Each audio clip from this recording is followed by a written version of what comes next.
We just got done going over the metrics that you should track when you're looking at your competitors. But what about for yourself? This module goes over what metrics you should be tracking. And take notes during this because we're going to dive deep into what the metric is and the action item you have for each metric.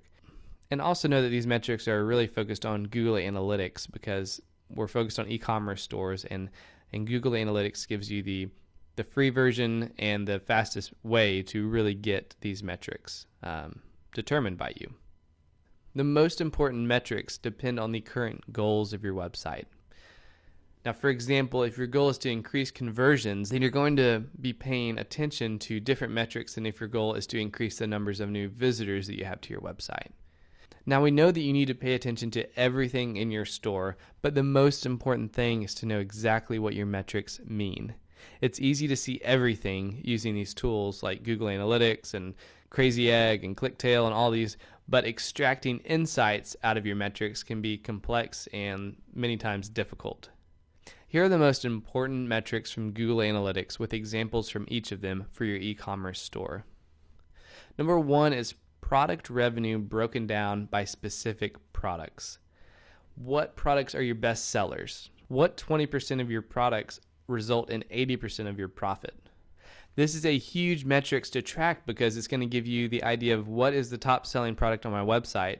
How can I focus more attention on that? Perhaps by adding it to the top of my homepage or top of my website, wherever that might be.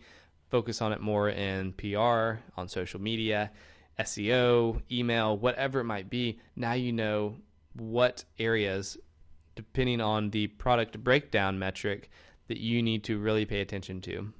Number 2 is conversion rate broken down by each medium or source. This will show you the quality of your referral sources.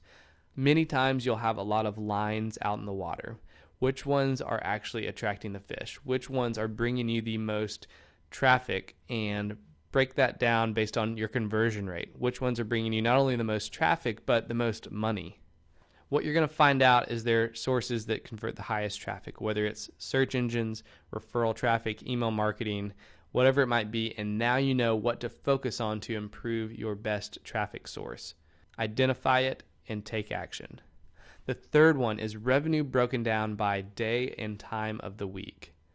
Find out when your customers are most likely to buy so that you can send them emails and schedule promos for those times. You can also find what day and time AdWords generates the most amount of sales and then focus more of the budget on those times. This is really important to pay attention to because a lot of times we'll assume that email going out at 9 a.m. is going to go out because the internet told me that 9 a.m. is the best time to send an email. Well, one of my clients' emails convert at 8 p.m. at night. They have the highest purchase rate at 8 p.m. So when we changed the send out from 9 in the morning to 6 at night after they gotten home, we increased 20%. Follow your metrics, not necessarily what other people are telling you, which is why I'm not giving you an exact time of when to send your campaigns. I'm telling you to look at your numbers to see what your numbers are telling you to do. Number 4 is all about site engagement. Site engagement includes pages per visit, average visit duration, and even the bounce rate, we'll say. There are dozens of engagement metrics and analytics within Google Analytics, but these 3 will really help you decide if there is a problem in the user on your website or with the user on your website. You'll know exactly what's happening. Analyze these 3 over the last 6 months and figure out what are the trends that need the most attention. So that's one action item, but once you find a trend that you think might be impacting your sales, start tracking it back to your store's buyer process. At what point are they getting held up? And a lot of times you'll see this as a funnel leak that we've discussed earlier. What part of the funnel is making them drop off, and how can we fix that right away? This can add 1 to 2 points of conversion to your bottom line immediately. Number 5 is landing and exit pages. Landing pages give you a good idea of what search queries are people showing up for, and exit pages will give you a good idea of why they're leaving and maybe frustration that they have when they're leaving your site. So sort through the pages with the highest number of exits, and you'll start to be able to test and fix these frustration points that your visitors are having. You can do that in Google Analytics, and If that's not enough data, or if that's too difficult to really see how that's working, I know Google Analytics can be a little tough in that area, but there's a great tool out there called Mouseflow, and it's mouseflow.com, and this actually captures the screen exactly how they're using it. And it's almost a real-time view of how your users are on your website. So you can watch them as they click through products and start to leave your website or move forward or hover over certain areas. It's like a heat map, but a real-time one. And if you don't want to do that, then you can use heat maps and figure out where people are just clicking on your website without actually having to watch them go through that.